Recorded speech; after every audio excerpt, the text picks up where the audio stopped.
Francis sir 100 டேஸுங்க sir. என்ன changes இவங்க சார்? இந்த லா அண்ட் ஆர்டர் இஷ்யூ, இந்த பாலியல் பலாத்காரம் சார், நாங்கள் வந்து இந்த கவர்மெண்ட் அந்த கவர்மெண்ட் இல்லை, இது எந்த கவர்மெண்ட் இருந்தாலும் இது நடக்கக்கூடிய ஒன்று தான். இதை மிகைப்படுத்தி அரசியல் செய்வதற்கு நாங்கள் விரும்பலை. ஏன்னா இது அதிமுகவில் நடக்கும், மனித குலம் இருக்கக்கூடிய வரை இது நடந்து கொண்டு தான் இருக்கும், சரிங்களா? ஆனால் ஒரு அரசு நிர்வாகம் அதுக்குள்ள எப்படி நடவடிக்கை எடுக்கிறாங்க, அதை எப்படி ஹேண்டில் பண்ணுறாங்க அப்படிங்கிறத பொறுத்து தான், சரிங்களா? அதில் ஓரளவு டிரான்ஸ்பரன்சியாக இருக்கிறாங்களா, பாரபட்சம் இல்லாமல் நடவடிக்கை எடுக்கிறாங்களா, அவர்கள் ஒருவேளை வலுவானவர்களாக இருந்தால் அவர்கள் மீதும் நடவடிக்கை எடுக்கிறார்களா அப்படிங்கிறத மாத்திரம்தான் நாங்கள் விமர்சிக்க விரும்புகிறோம்.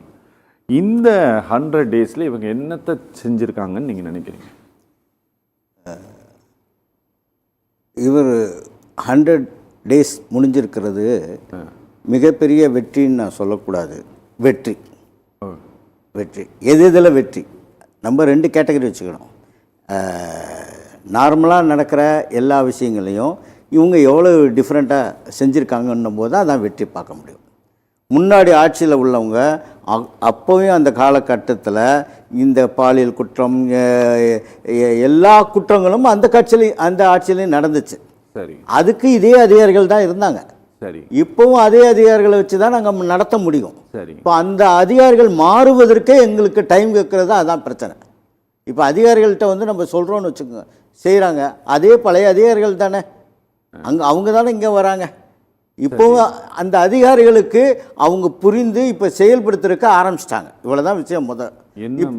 எப்படின்னு பார்த்தீங்கன்னா, போன வாரம் அவங்க இந்த இது சொன்னாங்களே, 717 கடை மூடிச்சா, எங்கே மூடிச்சுன்னு முதல்ல சொன்னாங்க. ஜூன் 5ஆம் தேதி ஹிந்துவில் ஒரு பேப்பரில் எந்தெந்த இடம், யார் யார் இடம், எந்த இடத்துக்கு பக்கத்தில்ன்றதை மூடி. நாங்கள் ஹிந்துவில் தான் பார்த்து தெரிஞ்சுக்கணுமா, கவர்மெண்ட் சொல்லாதா?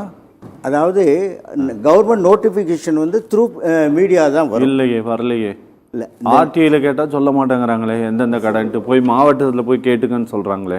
அதாவது இதனுடைய ஹிந்து மட்டும் கேட்கல சார். ஹிந்து வந்து ஒன்றும் அரசாங்கத்தோட அரசிதழ் கிடையாது சார். நீங்க அது இந்த நாட்டில் 1008 பேப்பர் இருக்கு, அதுல ஒரு பேப்பர் அவ்வளவுதான். கூகுளில் போட்டுக்கினா அவ்வளோ வருது சார். கூகுள்லாம் நாங்கள் போட்டு பார்க்க மாட்டோம் சார். சார் நீங்க கூகுள்லாம் பார்க்க மாட்டோம். இந்த அரசாங்கம் எந்தெந்த இடத்துல மூடி இருக்கும்னு சொன்னாங்களா? எந்த மாவட்டத்தில் எந்தெந்த எல்லா மாவட்டம் 4-5 மாவட்டத்தில் சர்ச்சுக்கு பக்கத்தில் எத்தனை யூனிட் ஓடி இருக்கு, ஸ்கூல் பக்கத்தில் எத்தனை யூனிட் ஓடி இருக்கு. சரி, ஓகே, நீங்கள் சொல்லி முடிங்க. இது வந்து ஒரு டிக்ளரேஷன், அவ்வளோதான். ஒன்று. ரெண்டாவது, இவங்களுக்கு ஹவுசிங் லாஸ்ட் இயர் வந்து பார்த்திங்கன்னா 2.25 லட்சம் 3.25 லட்சத்துக்கு கொண்டாந்து கவர்மெண்ட் இது எய்டும் கொடுத்துருந்தாங்க.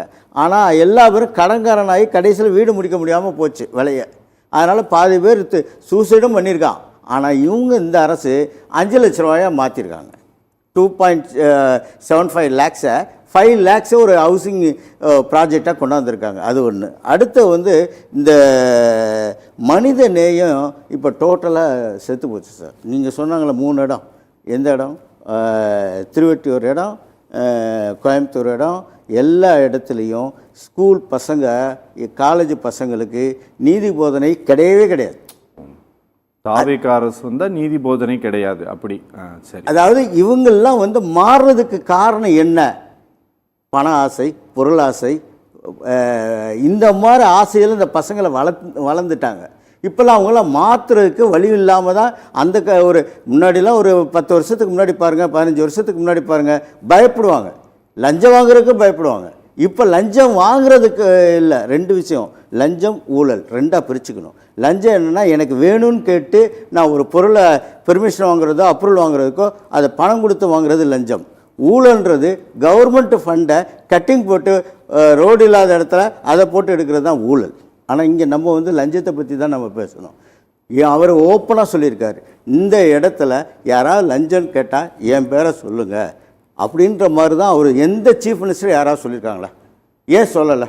இவங்க சொல்கிறாங்களே திராவிட கழகம் சரி, அண்ணா திராவிட கழகம், ஆமாம் இதெல்லாம் செய்கிறது தப்புன்னு. ஏன் ஒரு நாளைக்காவது கெட்டதை சொல்லி காமிக்க வேணாமா? இதெல்லாம் செய்யாதீங்கப்பான்னு.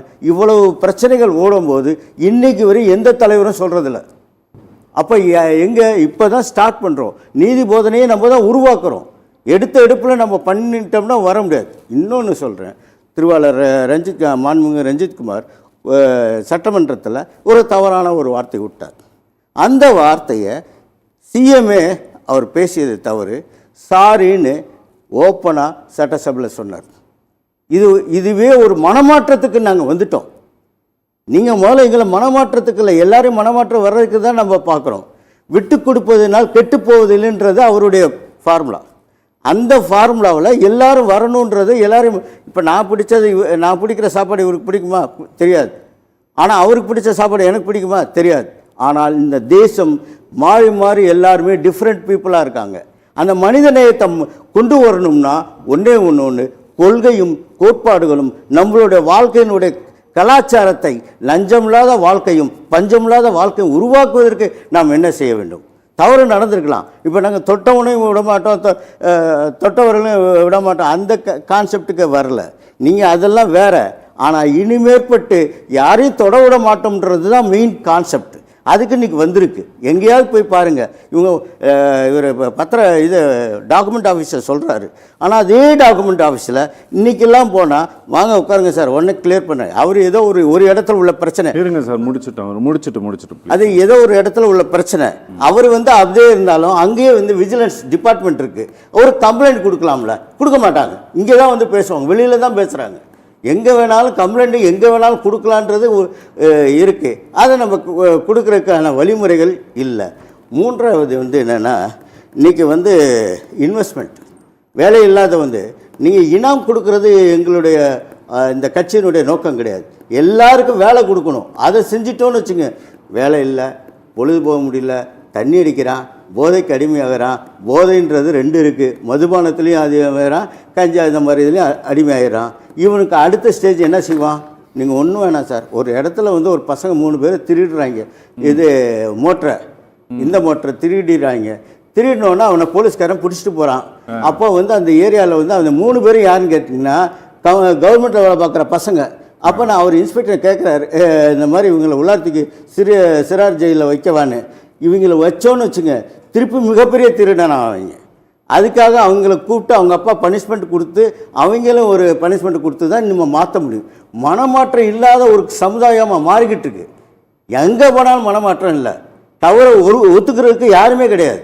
இன்றைக்கி ஒத்துக்கிறதுக்கு ஒரு முதல் காரணம், இன்றைக்கி சிஎம் ஓப்பனாக ஒரு சட்டசபையில் சொல்கிறாருன்னா, என் செஞ்சவன் யார்? என்னுடைய கட்சிக்காரர். செஞ்சவர் பேசினவர் யார் சார்? இங்கே பாருங்கள், பொலிட்டிக்கல் ஸ்டேட்மெண்ட்டுக்கு ஒரு பேரை கருணாநிதின்னு சொன்னதுக்கு இல்லை கலைஞர்னு தான் சொல்லணும் அப்படின்னு சொல்லி அதுக்கு சாரி கேட்குறது, இந்த ட்ராமாலாம் வேண்டாம். அட்மினிஸ்ட்ரேஷன் ரீதியாக நடக்கக்கூடியதற்கு இந்த அரசு ஒத்துக்கொள்கிறதா? நாகநந்தினி கேட்டாங்க. முதல் நாள் நீங்கள் அது கோஷ்டி மோதல்னு சொன்னீங்க. இப்போது காவல்துறைக்கிட்ட ஏதோ சொல்லியிருக்காங்க, அதனால் நடந்தது அப்படின்ட்டு இன்னைக்கு சொல்கிறீங்க. நீங்கள் அன்னைக்கு சொன்னது உண்மையா, இன்னைக்கு சொன்னது உண்மையா? ஒரு பையனை 20 பேர் சேர்ந்து அடித்திருக்கிறார்கள். அந்த கல்லூரியின் மீது நீங்கள் நடவடிக்கை எடுக்கணும், அவங்கள எஃப்ஐஆரில் சேர்க்கணும். நாங்கள் அந்த இஷ்யூவை கொஞ்சம் டீப்பாக நாங்கள் எடுத்து நாங்கள் பார்த்துட்ருக்கோம். இப்போ நாகநந்தினி சொன்னாங்க, இன்றைக்கி இருக்கக்கூடிய முதலமைச்சனுடைய 2-3 திரைப்பட நிகழ்ச்சிகள், ஆடியோ ரிலீஸ், சக்ஸஸ் மீட்டெல்லாம் அந்த கல்லூரியில் நடந்திருக்கிறது. அதனால் அவர்கள் ஒரு கரிசனத்தை காட்டுகிறார்கள், காப்பாற்ற நினைக்கிறார்கள்னு வைக்கிறாங்கல்ல, ஒரு சார்ஜ் வைக்கிறாங்கல்ல. நீங்கள் அந்த சார்ஜுக்கெல்லாம் என்ன பதில்? அதுக்கு ரெஸ்பான்சிபிலிட்டி காப்பாற்றணும்னு நினச்சா இன்னைக்கு 14 பேர் அரெஸ்ட் பண்ணியிருக்காங்க. அடிச்சு கொண்டது 20 பேருன்ட்டு நீங்கள் எவிடன்ஸ் எல்லாத்தையுமே, அதான் நம்மளுடைய சட்டம் என்ன சொல்லுது, ஐபிஎஸ்ல என்ன சொல்லுது, எவன் கடைசியாக குத்துறானோ அப்போதான் சாவும் செத்துட்டான். இருங்க நாகநந்தினி இருங்க, அவரை பேச விடுங்க தயவு செஞ்சு அப்படின்னு சொல்கிறான். ஆனால் அதுக்கப்புறம் ஜட்ஜ்மெண்ட் என்ன சொல்கிறாங்க, இந்த 10 பேருக்கும் கடுங்கால் தவணைன்னு சொல்லி ஒரே வருஷத்தில் முன்ன. நம்ம சட்டங்கள்லாம் தப்பாக இருக்குது சார். ஓகே சார், பேசலாம். நிகழ்ச்சி நீங்கள் நினைக்கிறத சொல்லி முடிச்சு. இப்போ அவங்க சொன்னாங்க, வரிசையாக லிஸ்ட்டு சொன்னாங்க. போன கவர்மெண்ட்டில் மொத்தம் 6000 பேர் வழக்குகள் இருக்குது, குற்றவியல் வழக்குகள் ஆட்சி காலத்தில், அவங்க ஆட்சி காலத்தில் முத 2001 ஆரம்பிக்கும் போது அவங்க என்ன சொன்னாங்க, உரிமை தரேன்னாங்க. 30 மாதம் கழிச்சு தான் உரிமை தொகுனாங்க. அப்பயும் 100 நாள் இதை வந்து செலிப்ரேட் பண்ணாங்க. செலிப்ரேட் பண்ணாமல் இல்லை, எல்லா ஆட்சி காலத்திலும் எல்லாரும் ஆட்சியாளர்களும் அந்த 100 நாள் இதை செலிப்ரேட் பண்ணாங்க. அப்போ வந்து இது எல்லாமே யார்கிட்டேருந்து வந்தது? ஏடிஎம்கேட்டேருந்து வந்தது. ஆடு வளர்ப்பு திட்டத்துலேருந்து, அம்மா உணவு திட்டத்துலேருந்து எல்லாமே வந்துச்சு. அவங்களும் பேரை மாற்றுறாங்க. கலைஞர் இதையும் பேரை மாற்றி அம்மா உணவத்தை தொடவே இல்லை. எல்லா பேரும் வந்து சாப்பிட்டு போகிற அளவுக்கு இன்றைக்கி 1.5 லட்சம் பேர் சாப்பிட்றாங்கன்னா அது அதனுடைய அம்மா திட்டத்தினுடைய விரிவாக்கம் தான். அதனால் அதை வந்து நம்ம வந்து சொல்லவே முடியாது. சில விஷயங்கள், நல்ல விஷயங்களை கேரி ஃபார்வர்ட் பண்ண. 2 விஷயம் முக்கியமானது. காசு கொடுத்து யாரையும் ஓட்டு வாங்க வைக்கல, நம்பர் 1. நம்பர் 2, லைவ் வந்து சட்டசபை வந்து லைவாகவே காமிக்கிறோம். அவங்க காமிக்கவே கிடையாது. மிகப்பெரிய எது தப்பு நடந்தாலும், யார் தப்பு செஞ்சாலும் அங்கேயே ஸ்பாட்டில் சொல்லிடுறாங்க. அங்கேயே அதனுடைய விடை கிடைச்சிருது. இதை வந்து ஃபாலோ பண்ணாவே சரியாக இருக்கும். 1, இதை கண்டு பயப்படுறாங்க. யார்? திராவிட கழகங்க பயப்படுறாங்க.